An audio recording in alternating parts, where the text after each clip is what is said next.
हम उखाड़ फेंकेंगे भाजपा को, हम बदला लेंगे किसानों की हत्या का, हम बदला लेंगे महिलाओं के अपमान का, हम बदला लेंगे इस देश के उन बलात्कारियों का जिन्होंने हमारे देश के तमाम बहु बेटियों के साथ रेप की घटनाएं किया है। हम बदला लेंगे इस देश के इन भारतीय जनता पार्टी के शासक वर्ग के लोगों से जिन्होंने इस देश के नौजवानों को मौत के घाट उतारा है, उनकी मां ने दूध पिलाया है।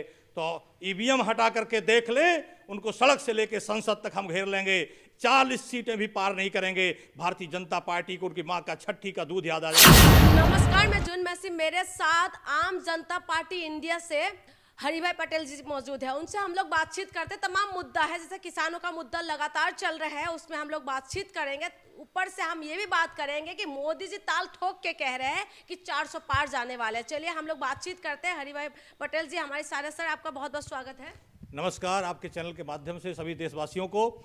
हम उखाड़ फेंकेंगे भाजपा को, हम बदला लेंगे किसानों की हत्या का, हम बदला लेंगे महिलाओं के अपमान का, हम बदला लेंगे इस देश के उन बलात्कारियों का जिन्होंने हमारे देश के तमाम बहु बेटियों के साथ रेप की घटनाएं किया है। हम बदला लेंगे इस देश के इन भारतीय जनता पार्टी के शासक वर्ग के लोगों से जिन्होंने इस देश के नौजवानों को मौत के घाट उतारा है।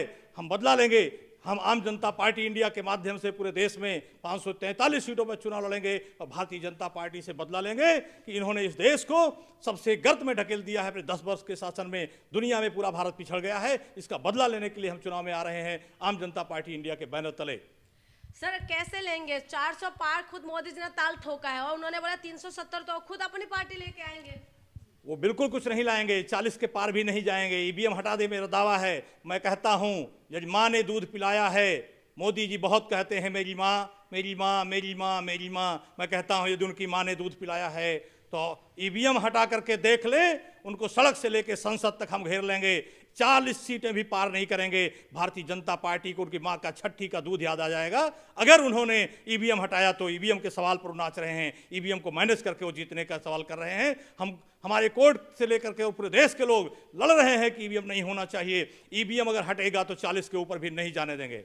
40 के ऊपर नहीं जाएंगे, 400 पार का नारा लगा रहे हैं आप। 40 के ऊपर भी नहीं जाएंगे, 40 के ऊपर भी नहीं जाएंगे। 40 से ज्यादा गणित उनकी कहीं नहीं बन पा रही है। पूरे देश का जनता नाराज है, पूरे देश की आम जनता नाराज है, किसान नाराज है, नौजवान नाराज है, महिला नाराज है, युवा नाराज है। कौन वर्ग है उनके साथ जो नाराज नहीं है? जब पूरे देश की जनता नाराज है, इस देश की 90% जनता नाराज है और जो नाराज जनता है वो इनके खिलाफ वोट करने जा रही है। इसलिए ईवीएम नहीं होगा तो 40 के पार भी भारतीय जनता पार्टी नहीं होगी।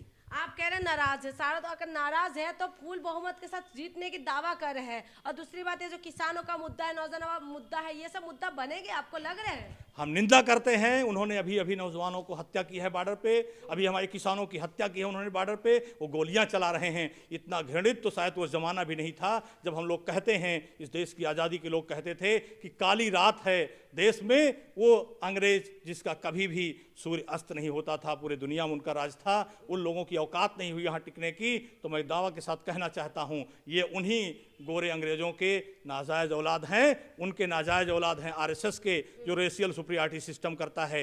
ये लोग, इनके बाप दादे भी अंग्रेजों का साथ दिया करते थे और ये आज उन्हीं की नाजायज औलाद हैं जो आज इस देश में फिर से जनरल डायर का काम कर रहे हैं। और सबसे बड़े जनरल डायर के रूप में आज हमारे देश में नरेंद्र मोदी जी हैं। सारा तरफ मोदी मोदी हो रहा है सर, और मोदी जी कह रहे हैं कि उनका गारंटी है और उनकी गारंटी की वजह से वो फिर से वापस आएंगे। जो बोलते हैं वो करा है मोदी ने।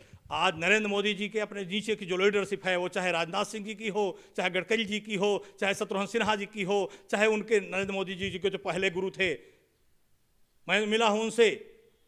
सुरेश मेहता जी जो गुजरात के पूर्व मुख्यमंत्री थे, ये उनके पिया हुआ करते थे, उनके पिए थे जब वो कच्छ के विधायक थे। मैं मिला हूं इन देश के सारे लोगों को। इन्होंने सबको दबा के रखा है, सबको अपनी नाजायज शक्तियों के सहारे दबा के रखा है और पूरी ताकतें इंतजार में हैं कि हरिभाई पटेल तुम खड़े हो, हम तुम्हारे साथ रहेंगे। आप खड़े होंगे सर, आप मोदी जी के खिलाफ में खड़े होंगे तो आपको क्या उम्मीद है? आपके पास ऐसा क्या है गारंटी कि आप होके आएंगे, जीत के आएंगे, या आप जनता को बेहतर दे सकते हैं? ये याद करिए, इतिहास इस देश में कहा जाता है, हमारे तमाम महापुरुषों ने कहा है कि इतिहास बदलता है, इतिहास दोहराता है। इंदिरा गांधी इस देश में सबसे अधिक डेमोक्रेसी की हत्यारिन के रूप में जानी गई जब उन्होंने इमरजेंसी लगाया। तो देश के तमाम गांव से लेकर और शहर तक के नौजवान राजनीति में, वकालत से, तमाम जगहों से, पत्रकारिता से छोड़ करके राजनीति में आए। और इंदिरा गांधी भी हारी, जो सबसे बड़ी उस जमाने में अपनी आप की तानाशाह समझती थी, आज नरेंद्र मोदी इस देश के सबसे बड़े अपने आप को तानाशाह समझते हैं। इसीलिए मैंने निर्णय लिया है, आम जनता पार्टी इंडिया की राष्ट्रीय कार्यकारिणी ने निर्णय लिया है कि नरेंद्र मोदी के खिलाफ जहां भी देश में लड़ेंगे वहां से हरि भाई पटेल चुनाव लड़ेंगे। लड़ाई सेंटर से सेंटर की होगी और नरेंद्र मोदी को हम हराएंगे, इतिहास फिर से इस देश का दोहराएंगे। मोदी है तो मुमकिन है। हाँ, मोदी है तो मुमकिन है। मोदी है तो मुमकिन है कि राजस्थान में एक महिला हेमलता बैरवा जो अपने स्कूल में ये कहती है कि शिक्षा की देवी ज्योतिबा कि जो फुले हैं, आज सावित्री बाई माता फुले हैं, शिक्षा के जनक फुले हैं, साहू जी महाराज हैं, उसको उनके ही लकड़ी का बेंट बना हुआ वहाँ का मदन दिलावर जो शिक्षा मंत्री है, अनुसूचित जाति से है, वो उनको हटा देता है, सस्पेंड कर देता है राजस्थान में। ये मोदी है तब मुमकिन है। मोदी है तब मुमकिन है कि इनके ही पार्टी के अंदर उत्तर प्रदेश की अभी घटना बहुत तेजी से चल रही है। कन्नौज एक जाना माना सीट है, किसी जमाने में वहाँ से अखिलेश यादव भी नेता हुआ करते थे। उस कन्नौज लोकसभा क्षेत्र में एक सुब्रत पाठक भारतीय जनता पार्टी के सांसद हैं। उनके अंदर जातीय घमंड इतना घमंड है अपने माफियागिरी का कि अपने ही पार्टी के अति पिछड़े जाति के व्यक्ति जो गलरिया समाज से आते हैं, सतीश पाल, जो पूर्व राज्य मंत्री भी उत्तर प्रदेश के रहे हैं, वो भारतीय जनता पार्टी के लिए ही यात्रा निकालते हैं। उनके यात्रा का नाम होता है रामराज तिरंगा यात्रा, लेकिन उनकी यात्रा को सुब्रत पाठक जी नहीं होने देते हैं। कहते हैं अगर तुम टिकट पाने की तो बात छोड़ दीजिए, टिकट मांगने का भी हक नहीं रख सकते हो। सतीश पाल को गाली गलौज होता है, धमकी दी जाती है। आज सतीश पाल के ऊपर क्या गुजर रही होगी, मैं कहना चाहता हूं, इस देश के पिछड़ों अति पिछड़ों के साथ आम जनता पार्टी इंडिया खड़ी है, इनकी गुंडई और बदमाशी के खिलाफ खड़ी है। मैं कहना चाहता हूं, वही योगी जी हैं जो कहते हैं कि गुंडा राज उत्तर प्रदेश से खत्म किया गया है। सतीश पाल उनके ही पार्टी के राज्य मंत्री हैं, उनके ही पार्टी के नेता हैं, मेरे नहीं हैं, गड़िया समाज से आते हैं। अब दिखाएं वो कितना बड़ा गुंडा राज खत्म कर रहे हैं। सुब्रत पाठक जी उनको धमकी दे रहे हैं, आज तक उनके खिलाफ FIR भी दर्ज नहीं हुई। हाँ, ये मोदी है तो ये मुमकिन है। मोदी है तो गुंडा राज चलेगा, मोदी है तो जुल्म होगा, मोदी है तो रोजगार नहीं होगा, मोदी है तो लोकतंत्र की हत्या होगी, मोदी है तो किसान की हत्या होगी, मोदी है तो महिलाओं के साथ बलात्कार होगा, मोदी है तो पत्रकारों की सुरक्षा नहीं होगी, मोदी है तो कोर्ट भी उनके अधीन काम करने के लिए वो जगह जगह पर बाध्य करेंगे। यदि कोई जज उनके खिलाफ फैसला देने का निर्णय सोच रहा होगा, उनको जानकारी होगा जी, तो उसकी भी हत्या कर देंगे। मोदी है तो सेना की रक्षा नहीं होगी, वो सेना पर पुलवामा में भी घटना हो जाएगी। मोदी है तो ये सब होगी। हाँ, मोदी है तो सारे गलत काम मुमकिन है। तो आप लोग क्या गठबंधन में लड़ेंगे? नहीं, हम आम जनता पार्टी इंडिया खुद अपने दम पर चुनाव लड़ेगी और अपने तमाम छोटी राजनीतिक पार्टियों के साथ मिलाकर राष्ट्रीय मोर्चा के बैनर तले 543 सीटों पर चुनाव लड़ेगी। पूरा देश के अंदर? पूरे देश के अंदर चुनाव लड़ेगी। हमारी लड़ाई सड़क से लेकर संसद तक है। हमारी लड़ाई जिस प्रकार से मान्यवर कांसीराम, सरदार वल्लभ भाई पटेल, महाराजा रणजीत सिंह का जो भारत है, सम्राट अशोक का जो भारत है, लाल बहादुर शास्त्री जी का जो सपना है, बाबा साहब अम्बेडकर का जो सपना है, इन्हीं महापुरुषों के सपनों को लेकर हम देश में राजनीति में आए हैं और हम लड़ेंगे सड़क से संसद तक। तो किसानों के लिए क्या प्लानिंग है सर? किसानों का लगातार आपने देखा है, किसान कैसे रोड पे है। हाँ, मैं किसान का ही बेटा हूँ, हिमालय की तलहटी में पैदा हुआ हूँ।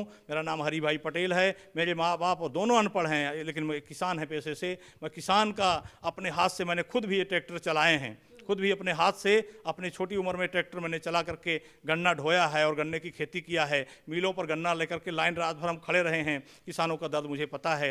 मैं गाजीपुर बॉर्डर में पिछले किसान आंदोलन में 2 महीना 13 दिन लगातार मैं फर्श पर सोया हूं। अभी भी किसानों की लड़ाई के लिए मैं लड़ रहा हूं, किसानों की लड़ूंगा। किसानों की जो MSP है उसकी गारंटी होनी चाहिए, वो गारंटी हम देंगे। स्वामीनाथन को उन्होंने भारत रत्न तो दे दिया है, लेकिन उन्होंने स्वामीनाथन आयोग की रिपोर्ट नहीं मानी है।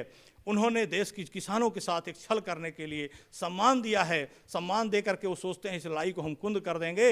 हम मानते हैं लड़ाई सम्मान होना चाहिए। स्वामीनाथन साहब ने जो किसानों के लिए रिपोर्ट बनाई थी, बेहद तौर पर वो किसानों के लिए अच्छी रिपोर्ट है, लेकिन मैं कहना चाहता हूं कि केवल उनका सम्मान करने से ही सारा भला नहीं होगा। किसानों को जो उनकी रिपोर्ट है, रिपोर्ट लागू करोगे तब असली सम्मान होगा। हमारी लड़ाई स्वामीनाथन आयोग रिपोर्ट लागू करने की है, जो किसानों की भले की रिपोर्ट है। ठीक है, बहुत बहुत धन्यवाद। ये थे हमारे साथ पटेल जी। आपने सुना है इन्होंने क्या कुछ कहा है। इस वीडियो के बारे में आपका क्या राय है, हमें कमेंट करके बताइएगा। बहुत बहुत शुक्रिया।